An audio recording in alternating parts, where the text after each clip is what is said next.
por qué te relacionan tanto con Peña Nieto y qué haces hoy en día. Más o menos va por ahí. Yo hago todos los días como disciplina algo que me dé miedo. Para ser emprendedor hay que estar inconforme, porque los que emprenden una cosa son los que no están conformes con lo que hay. Y la única manera de ser emprendedor es no ser conforme. Cuando alguien sale y vence el miedo de entrar a la oficina del Enojón de Quintero, pues se necesita valor. O sea, el que la primera vez entra y lo aplastas, pues no es muy formativo, ¿no? Pues mira, mi trabajo era hacer favores y pedir favores y resolver problemas. Y entonces los recomendados siempre pagan el doble, ¿no? Otra vez mis amigos me decían, bueno, tú estás loco, cabrón. O sea, todos trabajamos para tener nuestra empresa, ser independientes. Tú ya tienes tu empresa y eres independiente y ahora quieres ser empleado. Entonces hay que juzgar a la gente en el contexto en el que se pasan las cosas, porque si no se vuelven muy... los medios en general, pues o te satanizan o te glorifican, pero no te tomas la molestia de entender el contexto del asunto, ¿no?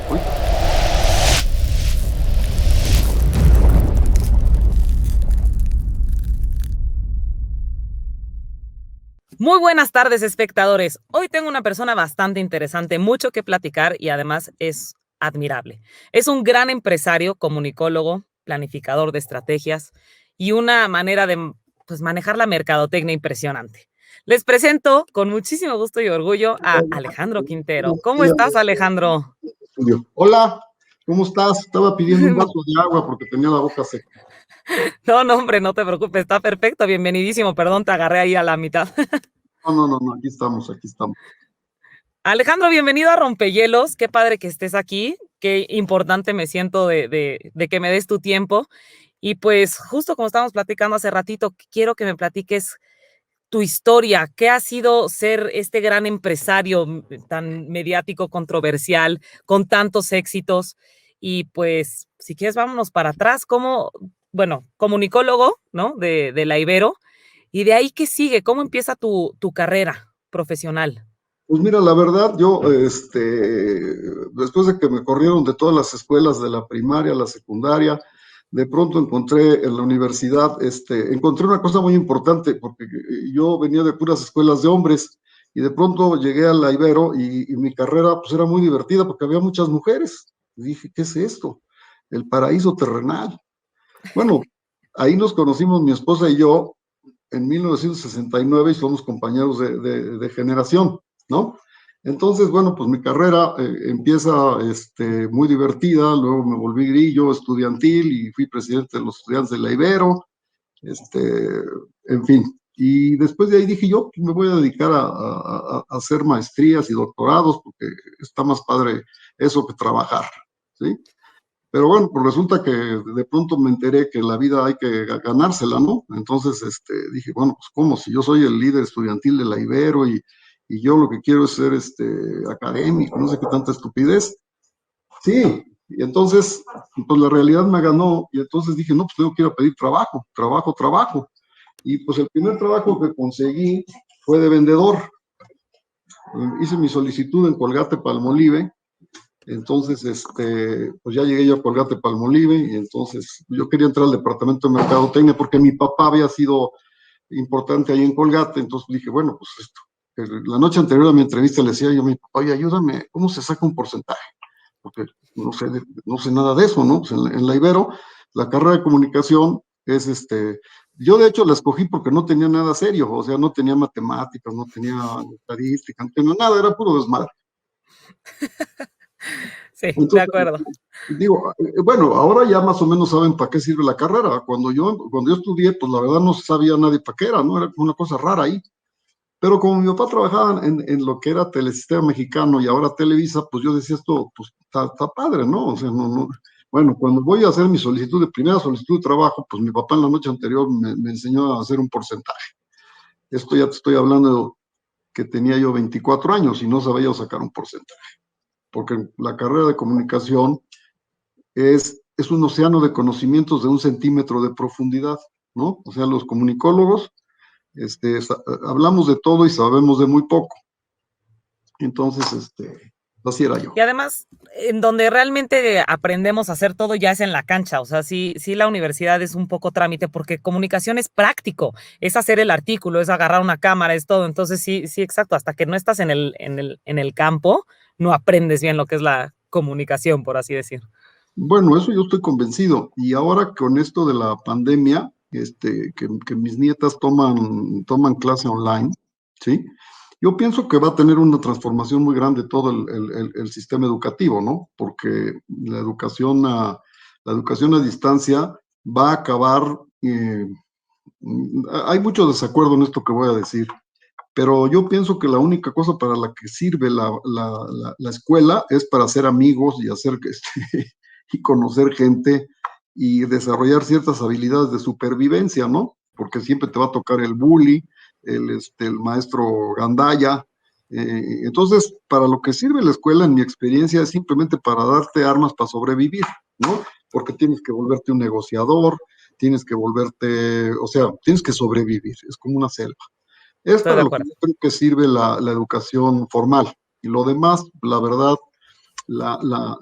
yo que soy del siglo XX, la educación memorística pues es completamente inútil, ¿no? O sea, te dejaban una tarea, tenías que ir a la biblioteca Franklin, dejar tu licencia, sacar el libro, llegar a tu casa, leer el libro, ¿no? Entonces, todo este tiempo, pues era un tiempo perdido.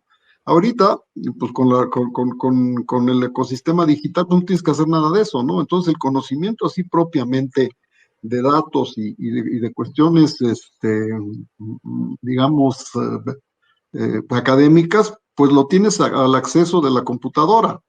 Lo que yo creo que va a acabar siendo es un híbrido entre el contacto social y, y la educación formal. Ahí ando viendo yo un proyecto de eso precisamente, pero bueno, no es el tema.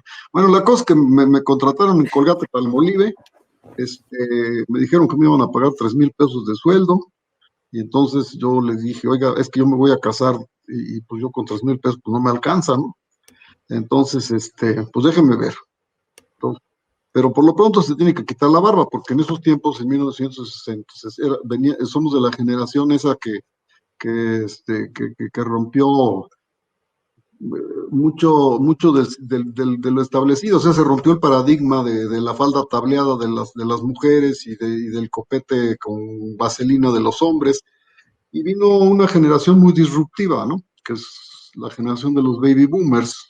Y vinieron muchos movimientos sociales en el 68 en Francia, en muchos lados. Entonces, hubo una ruptura de lo que existía, o sea, se rompió un paradigma.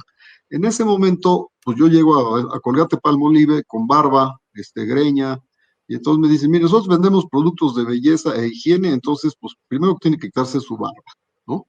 Pues yo me sentía como ultrajado, ¿no? O sea, ¿cómo? Pues estamos ya los hippies y la libertad y ¿cómo? O sea, esto es un atentado contra, bueno, total, pues sí, pero yo necesito trabajar.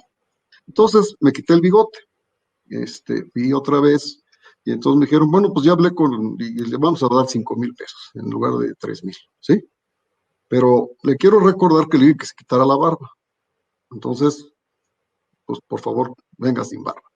Entonces yo me sentí absolutamente ultrajado y violado, pero pues me la quité, ¿no? Entonces, bueno, entonces me dijeron, mire, antes de entrar, además yo tenía la percepción de venir recomendado, porque mi papá había sido, pues así súper picudo en Colgate Palmolive, y luego pues el que estaba de Mm, presidente, pues había, o sea, tal, entonces me veían como el recomendado. Y entonces los recomendados siempre pagan el doble, ¿no? Porque sí. cuando eres el recomendado, dicen, ok, está bien, pero te la vas a comer. Y entonces me dijeron, bueno, pues primero te vas a ir a un entrenamiento de vendedor, ¿no? Entonces, pues preséntate en tal lugar a tal hora, a las 8 de la mañana. Me dieron mi cajón, un cajón así grande donde venía mi libreta de pedidos, mi engrapadora, mis cartulinas, mi blog de recibos, y ya. Entonces empecé de vendedor. Y luego me mandaron de vendedor a un territorio en Ciudad Juárez. Entonces ahí me fui en mi bocho a Ciudad Juárez. Mi novia, actual esposa, pues se cortaba las venas porque pues la boda creo que estaba era 3 meses después o 4 meses después, ¿no? Entonces, ¿qué va a pasar? Pues no sé, le dije, pues, ¿y cuánto tiempo va a estar allá? No, pues no sé, ¿no? Entonces, pues muy angustiante todo el asunto, pero ahí aprendí la segunda cosa que he aprendido importante en mi vida. Venía yo obviamente me pusieron a trabajar, ahora sí que con el más bajo del más bajo, ¿no? O sea, a pisar la calle. Y yo, antes de que me fuera a Ciudad Juárez, entonces iba yo con el vendedor que era el gordo Pesqueira. Venía, él manejaba, estábamos en el centro, todavía existía lo que es ahora la central de abastos, era la Merced. Y entonces la Merced, pues estaban en la calle, como dice en la India, el que haya ido a la India, pues ya sabe que ahí hay changos, elefantes, perros, personas, o sea, pues así era la Merced, sin los elefantes.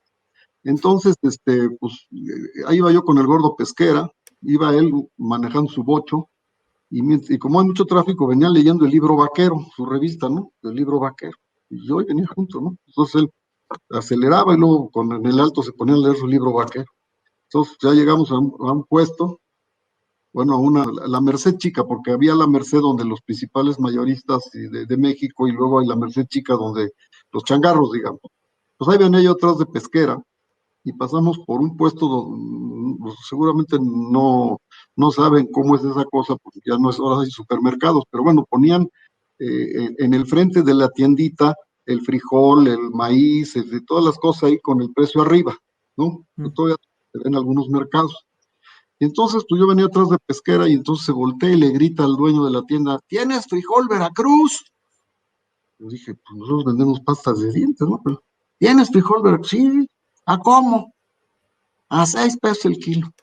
Bueno, ahorita vengo. Y ya nos dimos la vuelta a la calle de atrás. O sea, veníamos por Uruguay, haz de cuenta que nos dimos la vuelta a la calle de atrás, a otro puesto igualito. Y le dijo, tengo frijol Veracruz a 6.50. Y entonces él este, se ganó 50 centavos. Él ni sembraba frijol, ni vendía frijol, pero él sabía quién compraba y quién vendía. ¿Sí? Bueno, ¡Ole! esto no se me olvida, porque ese señor lo que sabía era quién compraba y quién vendía, ¿sí? No tenía nada que ver con su trabajo, nada. Pero él le preguntó a alguien que si tenía una cosa que sabía que alguien necesitaba, ¿sí? Y él se ganó un dinero en medio. Bueno, esas son las ventas y esos son los negocios.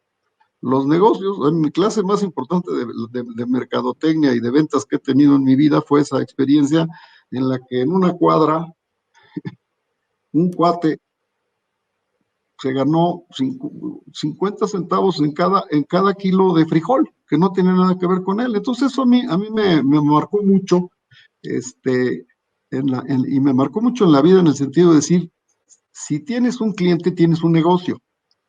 Si no tienes un cliente, no tienes ningún negocio. O sea, si tienes ideas, no tienes un negocio. Si tienes ganas, no Oh. tienes un negocio. Tienes un negocio si tienes un cliente. Y un cliente es el que está dispuesto a pagar por algo que tú tienes o tú haces. Nada más, es todo. O sea, entonces, pues para mí no hay tratado de mercadotecnia más grande que de decir, a ver, ¿qué quiere un cliente? Pues entonces vamos a buscar qué hacemos para que ese cliente tenga lo que quiere, ¿no? Entonces, parece una babosada, pero así de sencilla es la vida, ¿eh? Así de Y así sencilla es la vida. entonces, con esa lección, lo exponencializaste a todo lo que hiciste Bueno, lo durante vas a toda tu... ver, no es que de ahí me volví teórico del asunto, o sea, lo vas acumulando experiencias, pero experiencias que me dieron algo que no me dio la carrera. O sea, a mí la carrera me dio, digamos, ese perfil mamón que tienen los que estudian y se sienten expertos, ¿no? Entonces te vuelves opinador. Teníamos entonces un maestro que todavía es una leyenda, que era Julio Scherer. Julio Scherer García era el director del Excelsior en la época de Luis Echeverría, que era un presidente, digamos, extraño.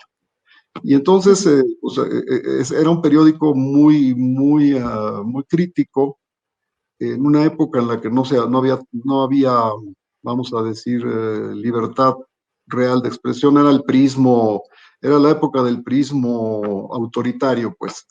Y entonces, pues, le quitaron el periódico. y luego hizo una revista que todavía existe, que es Proceso, ¿sí? O sea, cuando les quitaron ese periódico, entonces formaron una revista que es Proceso, que hasta el día de hoy sigue siendo una revista, digamos, de pues no es de disidencia, sino de no decir las cosas las oficiales, o sea, dice cosas, revela, un poco también lo que hace Loret, ¿no? Entonces, en otro medio, pero esa es la historia. La cosa es que fuimos a ver a Julio Scherer García, gran leyenda del periodismo, y entonces nos dijo, ahí fuimos, yo iba, en esa época fumaba mota, entonces pues yo iba como diciendo, pues no, pues está bien, ok, vamos a ver a este viejo, ¿no? Y ahí nos dijo, miren compañeros, no sean opinadores. Opinadores hay muchos. Busquen la verdad, sean reporteros, porque la verdad no es evidente. La verdad ahí está, pero hay que encontrarla, ¿sí? Pero no sean opinadores, no sean opinólogos, de esos hay muchos. Busquen mejor la verdad, y la verdad solamente se tiene encontrándola. Sean reporteros. También eso no se me olvida, también eso no se me olvida. Porque después cuando me ha tocado dar clases, pues también eso les digo, a ver, y entonces, es que yo sé de muy buena fuente. No, no, a ver, ¿cuál es tu muy buena fuente? No, es que la manicurista de una señora, no, así, no es así, no es así. O sea, tienen que entrenarse en la vida para resolver asuntos contradictorios, porque siempre de un asunto hay 2 o 3 versiones del mismo asunto, ¿sí? Entonces, la única manera de profundizar en algo es entender los diferentes puntos de vista y ponerte desde el otro lado, porque el otro lado también tiene razón, ¿no? Como dicen, hasta un reloj descompuesto 2 veces al día tiene razón. Entonces, hay que entender el otro lado. Otra experiencia mística que he tenido en mi vida es Carlos Slim. Entonces, esa es una historia aparte, pero le pregunto al ingeniero Slim, oye, ingeniero, yo oía a mi papá mucho, porque mi papá es el que trataba a Carlos Slim. Entonces, yo oía que mi papá hablaba muchas cosas. O le quiero preguntar, ¿cuál es la receta para ser rico? Dígame cuál es la. Muy buena pregunta. Y me dice, no, dice, es muy fácil, es muy fácil. Vende cuando todos compran y compra cuando todos venden. Y ya. Vende cuando todos compran y compra cuando todos venden. Esa es la receta. Y me dijo, porque es una, o sea, estar con este señor es una experiencia mística, verdaderamente mística, porque no es una persona que el dinero le importa hacer el negocio, ¿sí? Es una persona absolutamente frugal, austera, sí, es un personaje, y tiene una libretita donde apunta todo, ¿no? Y es un economista intuitivo, porque él te dice, si te ve fumar, ¿no? Oye, tú, pues, ¿cuántos cigarros fumas al día? No, pues 4. Ay, ¿dónde los compras? No, pues en tal lugar. ¿Y café? ¿Aquí es un café? Sí, ¿y cuántos cafés te tomas? No, pues no. Por eso compro Sanborns, ¿sí? O sea, él extrapola lo que él ve, lo apunta en una libreta, que ahí la trae, y lo convierte en una oportunidad de negocio. Así de simple, ¿eh? Así de simple. Wow. Y le dije, Pero oiga, eso es, sí es un don brutal, pero no, a ver, porque es Slim. no, pero es que no, a ver, es que uno juzga, mira, a mí lo que me ha enseñado la disciplina de la historia es hay que entender los contextos de las cosas, porque a toro pasado todo mundo es pendejo, ¿no? Es que, no, bueno, sí, a ver, todo es obvio 5 minutos después de que te lo explican. Entonces hablan de que a él, yo conocí teléfonos de México antes de que lo compraran, y era un cochinero, era cliente pues era un cochinero, todo burocrático, y la torta ahí encima del escritorio de los secretarios, y todo. Pues este cuate llegó y tomó un riesgo empresarial y lo convirtió, y luego hizo América Móvil y todo eso. Entonces hay que juzgar a la gente en el contexto en el que se pasan las cosas, porque si no se vuelve muy, los medios en general, pues o te satanizan o te glorifican, pero no te tomas la molestia de entender el contexto del asunto, ¿no? Pero creo que es un buen hilo para que nos digas justamente cómo Entonces, fue el tema político. bueno, entonces, pues, de pronto me di cuenta de que había ese mercado del sector público, tanto el federal como los gobiernos de los estados. Y entonces, pues lo único que hacía yo, o el equipo que ya para entonces fui integrando, pues era aplicar las reglas de la mercadotecnia común y corriente, ¿no? O sea, nada más traducidas, ¿no? O sea, cuando tú vendes un producto, ¿cómo les llaman? Precio, plaza, no sé qué. Bueno, todas esas reglas, pues yo también las aplicaba. Entonces, para que un producto, y en este caso una persona, circule, o sea, la distribución de un producto, pues es Bimbo, que tiene 20,000 o 100,000 o 1,000,000 de tiendas en las que distribuye el producto. Entonces, ¿para qué sirve la tele? Pues para que te enteres que en la tiendita está el pan Bimbo. Bueno, si tú aplicas eso a la mercadotecnia política, pues es exactamente igual, ¿no? O sea, hay que construir una marca y entonces esa marca pues es una persona y esa persona pues le buscas los atributos que tiene y esos atributos pues los exhibes o los comunicas, ¿no? Entonces, uno de esos casos fue el gobernador Peña Nieto. Peña Nieto llega a gobernador del Estado de México y, y bueno, no, antes de que fuera gobernador, nos piden que los asesoremos para el candidato a gobernador del Estado de México. Y entonces, pues digo, pues mándenmelo a platicar con él. Y yo pensaba que el candidato de gobernador del Estado de México era otra persona. Y yo no sabía nada de eso, entonces yo pensaba que había sido Carlos Hank. Entonces dije a mi secretaria, oiga, me va a pedir una cita Carlos Hank. Y entonces llegué de comer y me dice, no, le habló un señor Peña Nieto. Y ahí me enteré que ese era el candidato. Total, ya entró a mi oficina con el equipo que estaba encargado de eso, platicamos con él, por qué quiere ser gobernador y no sé qué. Y siempre les digo, a ver, ahórrate para que esta sea una reunión más ejecutiva, ahórrate que tú desde chiquito cuando veías la bandera te emocionabas. Ahórrate que tu vocación es el servicio. Ahórrate que se te hace un nudo en la garganta cuando oyes la palabra México. Y nos vamos a ahorrar 20 minutos de choro, ¿no? O sea, Sí. cuéntame tú como por qué crees que puedes ser eso. Es una entrevista de trabajo, ¿no? O sea, como por qué los mexiquenses te van a contratar. O sea, ¿qué tienes tú para decirles? Y así es la rutina con todos ellos, ¿eh? O sea, igualita, o sea, con el que sea. Me acuerdo que cuando se fue, me volteé con mi creativa, que realmente es la creadora de todo esto, que era Ana María Olagonaga, y entonces le dije, pues, ¿cómo ves este cuate?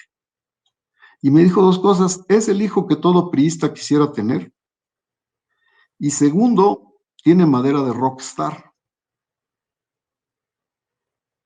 Entonces, pues, yo creo que este cuate puede ser un buen perfil construyéndole que sea un rockstar. Y así fue, ¿no? Y sí fue un fenómeno, pero fue tan fenómeno como Burbujas, como Menudo, como así es, ¿no? Entonces, pues este cuate como tenía cara de galán de pueblo, ¿no? Entonces, pues pegó, y pues le fue bien, ¿no? Decían, iba a los pueblos, era un fenómeno, pero un fenómeno como los Menudo, cuando traíamos a los Menudo, pues las chavitas enloquecían, ¿no? ¿Pero qué hacían ustedes? ¿Cuál fue la asesoría? ¿Qué le dieron? la, ¿Cómo se tenía la que ver en estrategia, televisión y todo? estrategia de comunicación, y obviamente le vendíamos, porque se podía hacer en ese tiempo, los partidos políticos podían contratar televisión, o sea, la podían contratar, era legal. Después vino ya una reforma en la que el único que podía dar la televisión fue el INE o el IFE, entonces el INE ahora. Pero de la época, yo te digo que hay que ver las cosas en su contexto. Cuando esto estaba pasando, los partidos políticos podían invertir dinero en medios. Y nosotros era una área de ingresos de los partidos políticos y de los gobiernos de los estados. Entonces, ahora suena horrible y es todo un rollo, ¿no? Pero antes no era así. O sea, antes era pues cada partido que consiga su dinero como pueda, como es en Estados Unidos. En Estados Unidos los partidos políticos van y buscan dinero pues de los donantes, de los que quieran tener una membresía de partido. Entonces el partido pues, tiene que ser algo que sea de verdad y atractivo para la gente, ¿no? Porque para poder comunicarse necesitan tener gente que le apueste a ese partido. En México ese sistema se deformó porque es el INE el que distribuye el tiempo. Entonces, pues ya no, el partido político ya no tiene que hacer un gran esfuerzo por conquistar a la gente, ¿sí? Porque ya tiene regalado el asunto. Por eso hay una cantidad de partidos, por eso se deformó el sistema, porque ahora cualquiera, ¿sí? Tenemos ahorita no sé cuántos partidos, que el no sé qué y el no sé qué y el no sé qué, porque no les cuesta. Si les costara, no habría tantos partidos. O sea, es una deformación lo que está pasando, ¿sí? Porque no tienes ningún incentivo para tener que convencer a nadie, ¿sí? Okay. Ese es, digamos, es un tema muy polémico, ¿sí? Porque por el otro lado diría, sí, pero si el dinero viene de fuentes privadas, pues puede haber que haya dinero del narco, lo cual también es un problema, ¿sí? O sea, en una economía que tiene un gran componente de narcotráfico, ¿sí? Entonces sí entiendo que hay ese problema. O sea, actualmente esta situación pues está llegando a un límite. Por un lado, los partidos políticos pues no son en realidad partidos políticos, ¿no? O sea, los partidos políticos, si te vas al origen de los partidos políticos, pues es un club de unos cuates en New Hampshire o en Boston, no sé qué, y entonces van a defender una idea o del liberalismo o del no sé qué, y entonces se forma un grupo y ese grupo va convenciendo a otros cuates, como la iglesia, ¿no? O sea, tú estás, es igual que la iglesia, o sea, en la iglesia pues hay un cuate que dice que es hijo de Dios, y luego tiene unos cuates que son sus seguidores, y luego a ese cuate lo matan, y entonces los seguidores dicen, no, pues hay que seguirle con esta onda, y entonces pues ahí la van haciendo, ¿no? Y esa onda, y entonces luego le van metiendo mercadotecnia, y entonces dicen, no, pues el ángel y el diablo, y no sé qué, y entonces construyen toda una narrativa, y esa narrativa, por ahí del siglo XII, la institucionalizan bien la Iglesia Católica, ¿no? Pero el origen es así. Entonces, el origen de casi cualquier grupo pues es así, sales a convencer a la gente, como dicen, a evangelizar, ¿no? Sales a convencer a la gente de tu verdad, de tu rollo. En México, el sistema está atrofiado porque el dinero te lo regala el gobierno o el INE. Entonces, pues tú no tienes realmente que hacer ningún esfuerzo por convencer a nadie. Entonces, es una cosa eso es algo que se va a tener que arreglar porque va a llegar un momento en que esto ya de hecho yo creo que ya es insostenible. Este, pero bueno, Pero ese es una entonces ellos, justamente, entonces ellos tenían este dinero y decidieron invertirlo y buscarte a ti. No es que tú hayas escogido tampoco no el buscarme a apoyar. mí, no buscarme a mí, buscaron a Televisa o Televisa, yo, Bimbo para anunciar los gansitos, pues va a Televisa y compra publicidad. ¿Sí? El partido político para anunciar a su candidato va y compra publicidad, o compraba, ya eso ya no se puede, porque ahora ya Okay. el INE la da. Entonces es así, la televisora o el radio o los que ponen carteleras, pues tienen clientes, ¿sí? Que van y les contratan para eso, para vender sus productos, sus servicios o sus candidatos. Así era antes por esas fechas. Después vino una reforma en la que ya los partidos, creo que eso fue por ahí de 2006 o 2007, no sé cuándo, en la que ya no era válido. De hecho, la campaña de 2006 presidencial, la que gana Calderón, todos los partidos le compraban a Televisa, el PRD, el PAN, el PRI, o sea, era legal hacerlo. No era, después ya vino la reforma después creo que del 2007, 2008, en la que ya los partidos ya no pudieron comprar publicidad. Y entonces eso es un poco lo que va creando esta situación en la que pues, se van formando una bola de partiditos para poder tener acceso a lo que le llaman las prerrogativas. O sea, un partido político, el INE le da una cantidad de dinero, que son sus prerrogativas. Es decir, haz de cuenta que el gobierno te beca para que tengas tu club.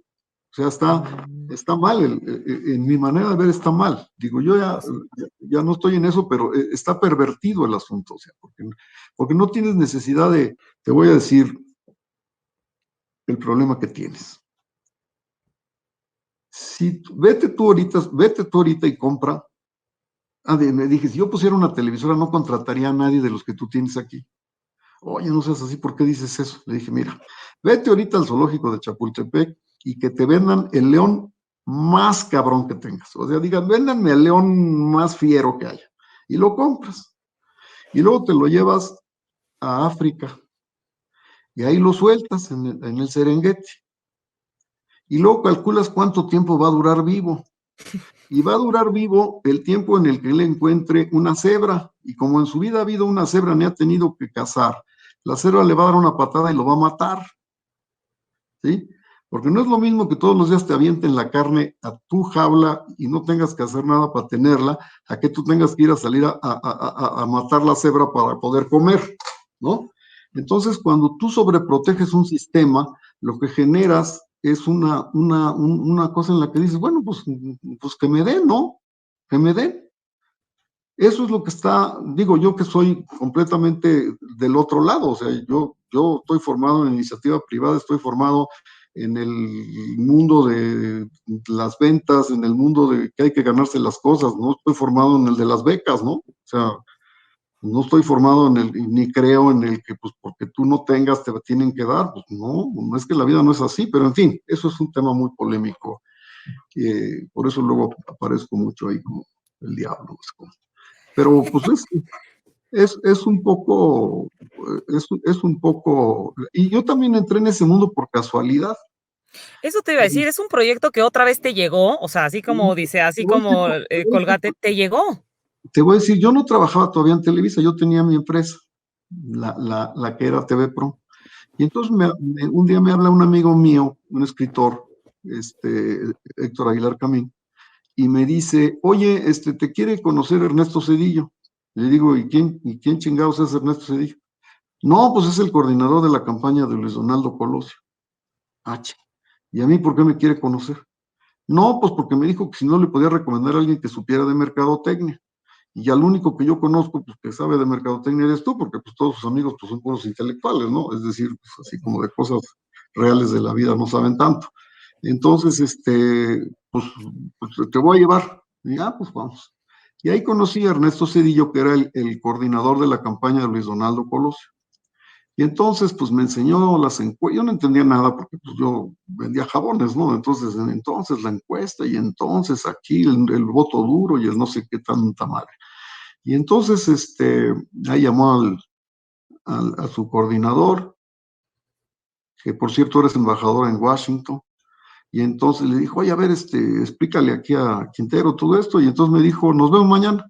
Le dije, pues órale, va. Ya me fui a comer con Aguilar Camín, ya nos enteramos que acababan de matar a Colosio el 23 de marzo de 1994. Y entonces le digo, bueno, pues mi carrera de mercadotecnia política duró 3 horas, ¿no? Porque pues íbamos a asesorar al que Al que ya se nos fue. pues ya se murió. Y entonces era Semana Santa, algo así. Entonces me fui a Miami con mi familia. Y ahí me busca el que era el coordinador de la campaña, Ernesto Cedillo. Ya para entonces Ernesto Cedillo era el candidato. Y entonces me dice, oye, todo eso que platicamos, que pues lo quiero, pero ahora para mí. Y entonces empiezo a trabajar con Ernesto Cedillo pues, por accidente, por casualidad.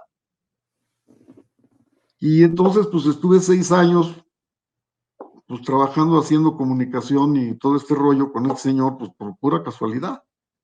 ¿Y por qué se te castiga más o por qué se te critica más Peña Nieto cuando venías también desde Cedillo? O sea, ¿cuál fue lo que causaba tanto morbo o nada más fue que se conoció la información? Pues no, eso sí no me lo había yo preguntado, ¿por qué? Pues yo creo que porque, pues no sé, la verdad no sé. Yo creo, no tengo idea. La verdad yo creo A ver, cuando vamos a ponerlo en el contexto de las cosas. Con Zedillo, el PRI pierde la presidencia. Termina Zedillo y gana Vicente Fox. Es decir, gana la oposición. Entonces, el último presidente, digamos, del PRI es Ernesto Zedillo. Yo viví el sexenio de Zedillo. Pero Zedillo viene la dichosa transición democrática, es decir, entra un candidato de otro partido, del PAN. Y vienen 12 años del PAN. ¿Qué creo que pasó con Peña Nieto? Que Peña Nieto se vuelve a volver una oportunidad interesante para el PRI para regresar. Y entonces, pues el triunfo de Peña Nieto vuelve a meter al PRI al gobierno. Entonces yo creo que simbólicamente por eso Peña Nieto se vuelve muy, pues o sea, saca al PAN, o sea, gana un candidato del partido que ya, el dinosaurio corrupto, todo lo del PRI, de pronto el PRI recupera la presidencia con un señor que era carismático y que hace las reformas estructurales y los 2 primeros años de Peña Nieto. Y entonces, pues, pero bueno, yo ya en ese tiempo no estaba con Peña Nieto, o sea, pero bueno, venía de que tuvo un problema, fue a la Ibero y entonces, quién sabe qué pasó y entonces se forma el movimiento 132 porque fue a la Ibero y entonces en la Ibero le chiflaron y yo pues eso lo estaba viendo desde fuera, ¿no? Y yo creo que ahí se fue volviendo un personaje, ¿no? Y luego lo habían llevado a una feria de libros, ¿no? Y le preguntaron, y entonces, pues entonces ya fue construyendo una imagen de que era un menso, no sé qué, ¿sí? Pero fueron puras cosas que fueron pasando. Primero porque venía un candidato que iba a reconquistar la presidencia para el PRI. Eso ya de por sí era nota, ¿no? Un candidato que tenía un cierto carisma, ¿no? Que tenía, le decían, Enrique Bombón, te quiero en mi colchón. O sea, era así le echaban porras, imagínate. Entonces, pues llega una persona que va construyendo una imagen de que va a sacar al PAN del gobierno, pero que no sabe leer, pero que es muy guapo. Entonces, todas esas cosas lo hacen a Peña Nieto un personaje Que interesante. llamaba la atención, ajá. Sí, yo en ese momento, en esa época estaba yo dando clases, estaba dando un seminario sobre mercadotecnia política.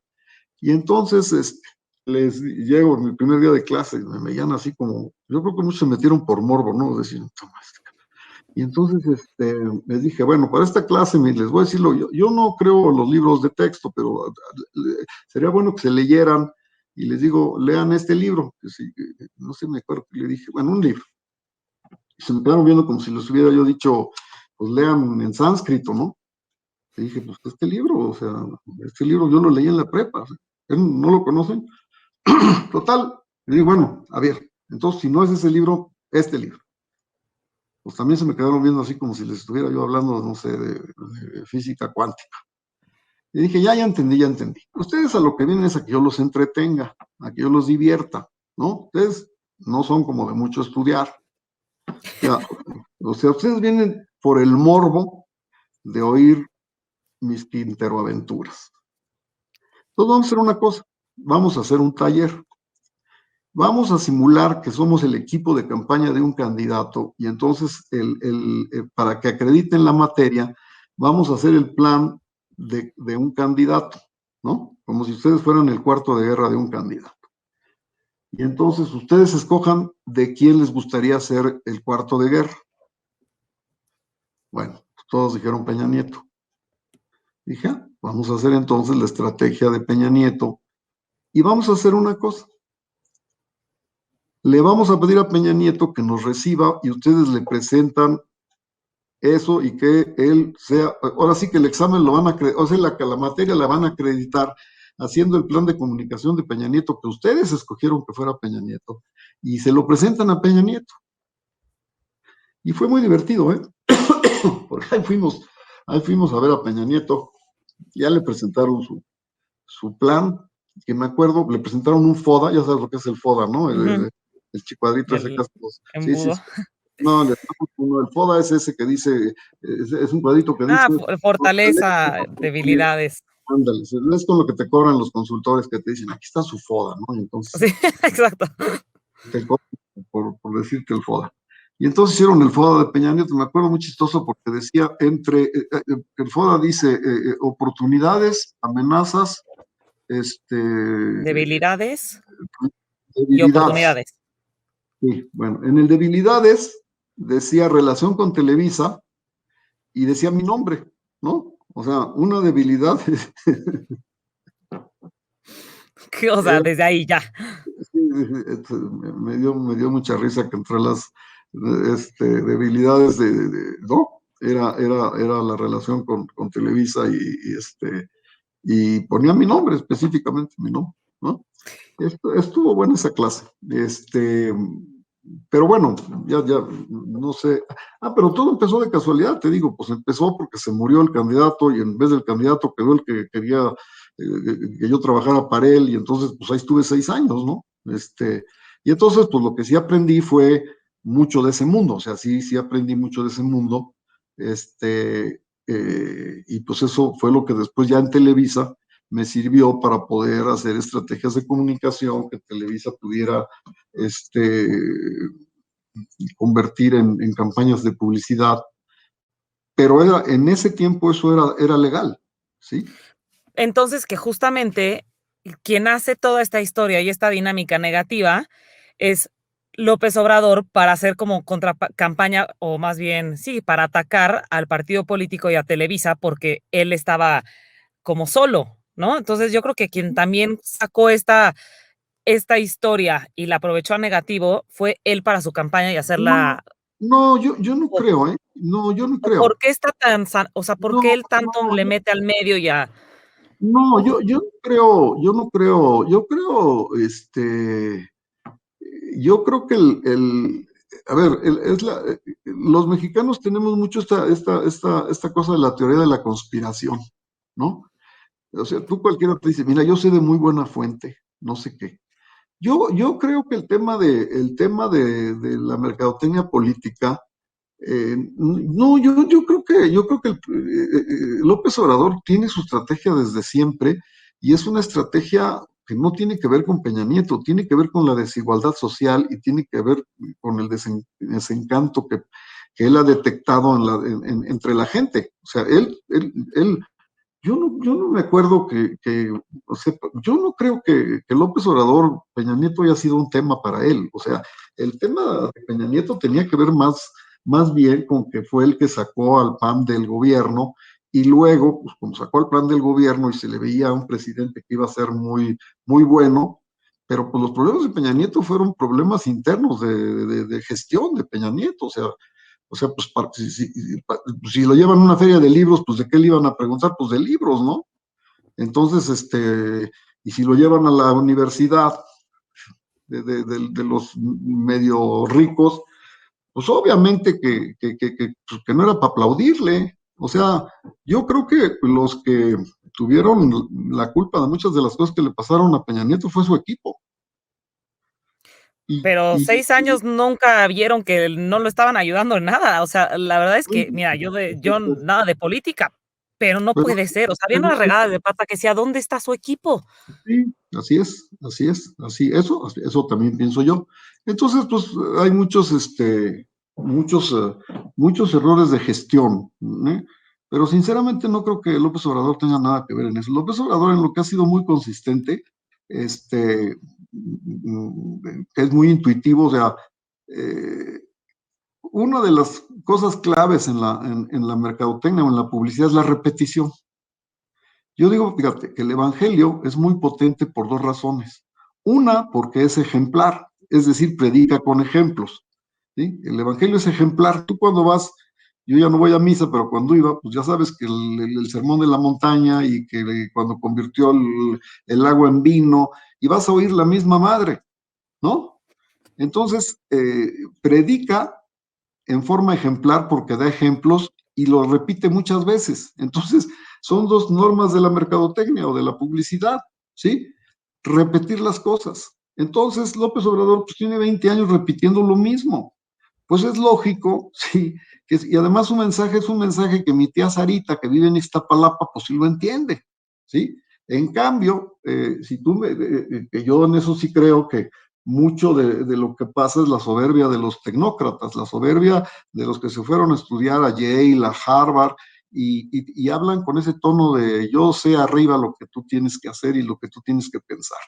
Y eso pues yo creo que fue enojando a la gente, ¿no?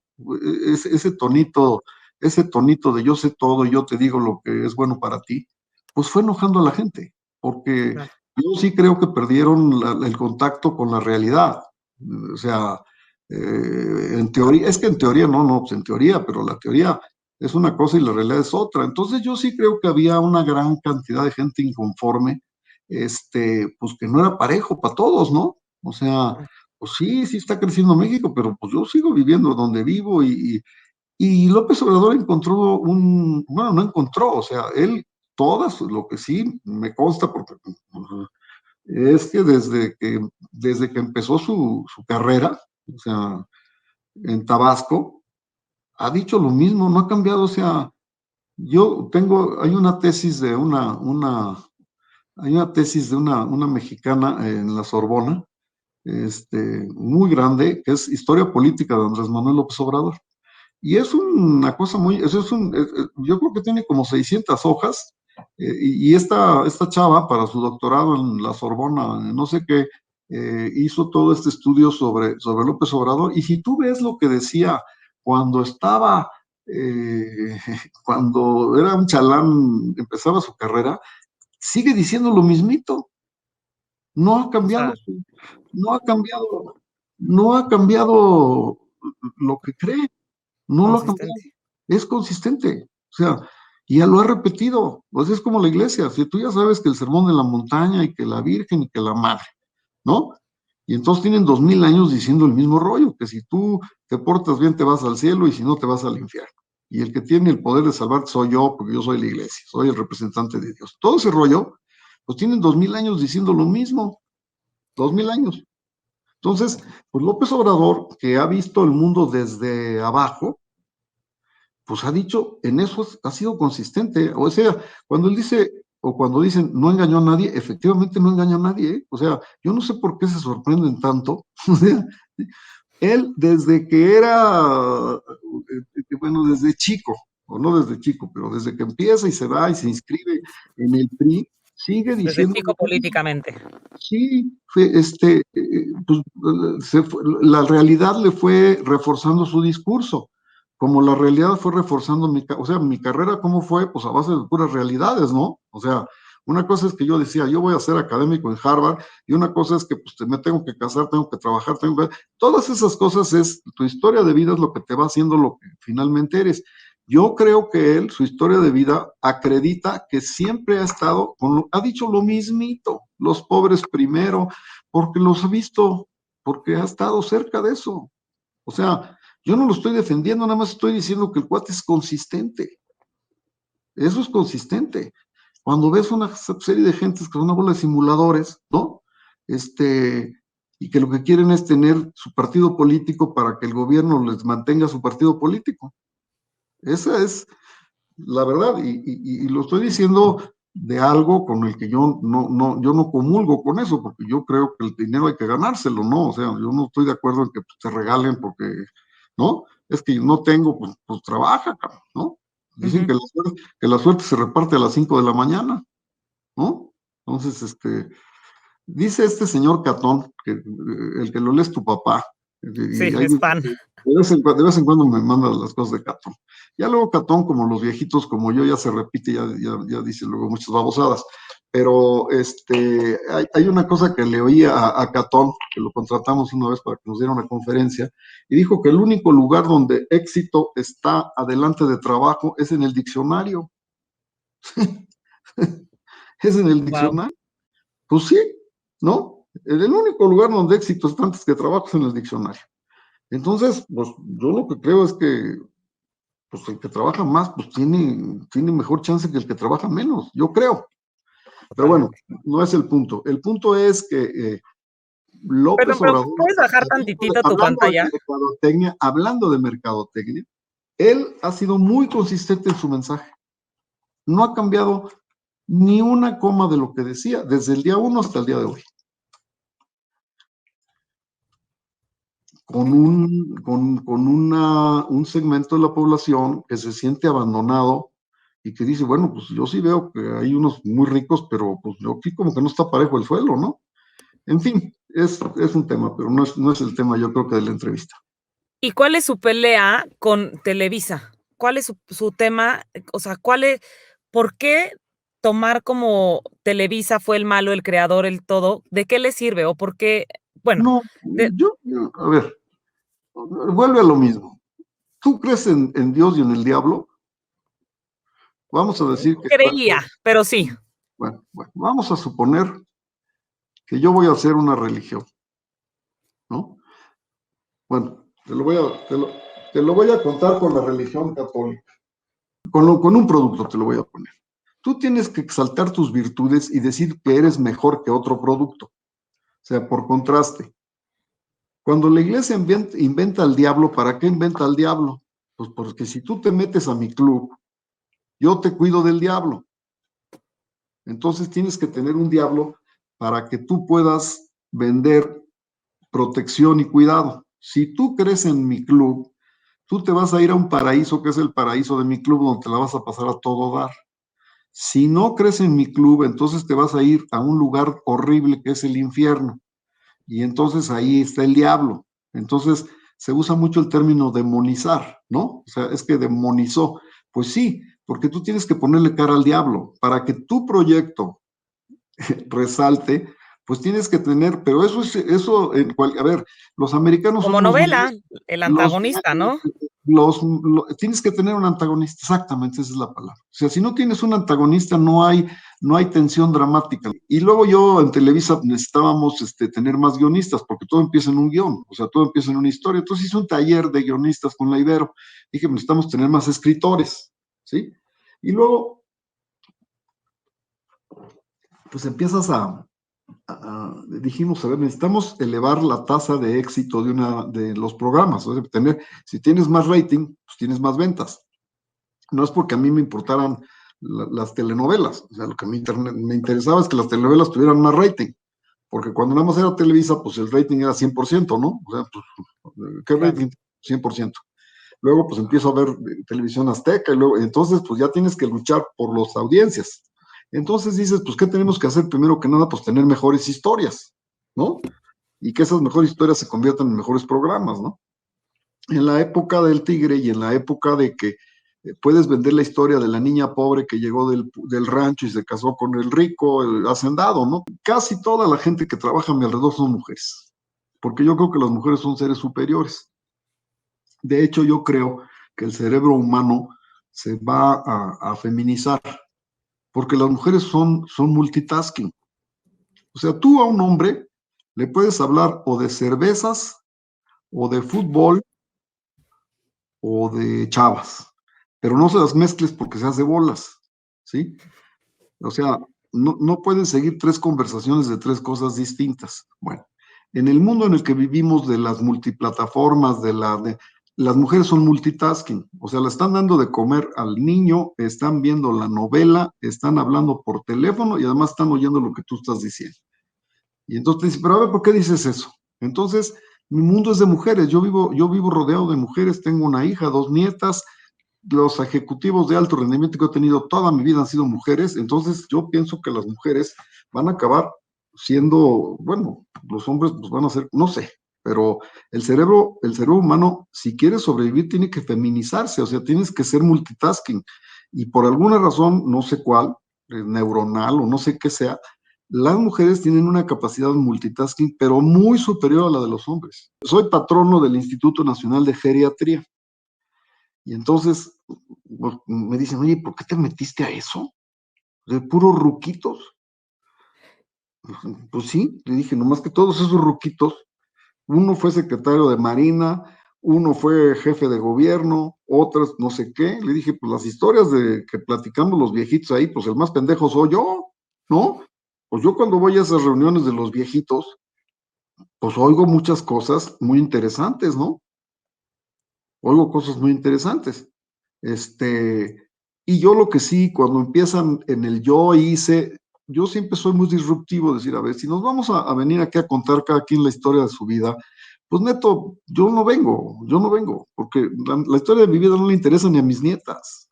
O sea, sí, la neta, ¿no? O sea, en la vida voltean y te dicen, what's in it for me, ¿no? O sea, yo qué gano con oírte, güey. O sea, a mí que me digas que tú fuiste Juan Camaney, ¿en qué me sirve? ¿No? Un día me dicen, oye, ahí está Miguel Alemán, vamos a saludarlo. Ah, chinga. ¿Por? No, es que es Miguel Alemán. ¿Y qué si lo saludas te da dinero? Pues si te da dinero, pues yo voy y lo saludo, ¿no? Pero si no, pues como para qué, ¿no? No creo en los niveles jerárquicos, o sea, yo no distingo cuando es el jefe, el subjefe, el ayudante del subjefe, yo no creo en eso, yo creo en el talento de las personas, en el compromiso de las personas, en el valor de las personas, no creo en las jerarquías, no creo en los linajes de que porque yo fui nieto, nunca. Todo eso, yo no creo nada de eso, no creo nada de eso. Yo creo en el mérito personal de una gente. ¿Cuáles crees que hayan sido tus 3 características que te llevaron a whatever haya sido, hoy ser Alejandro Quintero, este Ah, empresario? la imprudencia. Ya vi que sí, Alejandro, qué bárbaro, todas tus historias son de No, no, imprudencia. no, sí, sí, sí. O sea, bueno, un amigo mío me regaló un libro que sí luego a veces lo leo, que te lo recomiendo, es de un escritor de la época de oro de la literatura en español, de Baltasar Gracián, y se llama El arte de la prudencia. El Okey. arte de la prudencia. Y lo tengo dedicado específicamente, y en la dedicatoria dice para Alejandro Quintero, que ojalá y alguna vez en su vida llegue a ser prudente. Me encantó. No tengo noción de mi tamaño, o sea, en el sentido que yo me considero un schnauzer. Yo soy un schnauzer. Un schnauzer, no sé si sepas de perros, yo sí, porque mis nietas y mi hija tienen. Bueno, un schnauzer es un perro que no está consciente de su tamaño. Yo tenía al jefe Tito, que era un schnauzer, que tuvo como 20 cachorros, y tenía una gran danés, Matemba. La característica del schnauzer es que no sabe que es chiquito y que el gran danés lo puede matar, ¿no? Y el jefe Tito hacía correr a la perra grandota, que la perra nada más con una patada lo hubiera matado. Entonces, yo no tengo conciencia de que yo soy un schnauzer, ¿sí me entiendes? O sea, no mido el tamaño no lo mido, no, soy muy imprudente, muy imprudente. Tengo uno que cada vez que me dice, acuérdate que tú eres dueño de tu silencio y esclavo de tus palabras. Y no pierdas oportunidad de quedarte callado. Y no lo hago. Sí, no te imagino ya callado. Bueno, pues entonces, no sé qué tanta barbaridad dije, pero pues ya más o menos ahora sí que ya te dije.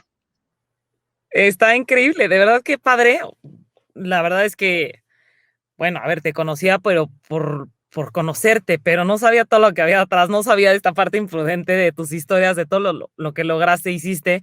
Está muy entretenido y me encantó porque fue una plática diferente a la normal, justo no fue un currículum, fue casi como una clase, pero entretenida y te digo, una clase con fundamentos, sustentada con historias reales y wow, y te dije, probablemente nos echemos 1 hora, a veces un poquito más, bueno, ya vamos mucho más y podríamos seguir, pero evidentemente hay que seguir el día y no Bueno, te quiero quitar más perdón que tiempo. perdón que te quité mucho más tiempo del que tenías planeado, pero bueno, pues, ¿para qué me Para pregunto? nada, al revés, gracias. Y te digo, yo por mí seguiría, pero sé que de por sí me Oye, hiciste como un dicen, espacio. si ya saben cómo soy, ¿para qué me invitan, no? Exacto, exacto, literal. Bueno, oye, pues Mil gracias. muchas gracias a ti, eres bien pila, ya vi, ¿eh? Órale, bye Mil bye. gracias, Alejandro, cuídese, Adiós, saludos a Cata. gracias, bye. Gracias, bye, bye.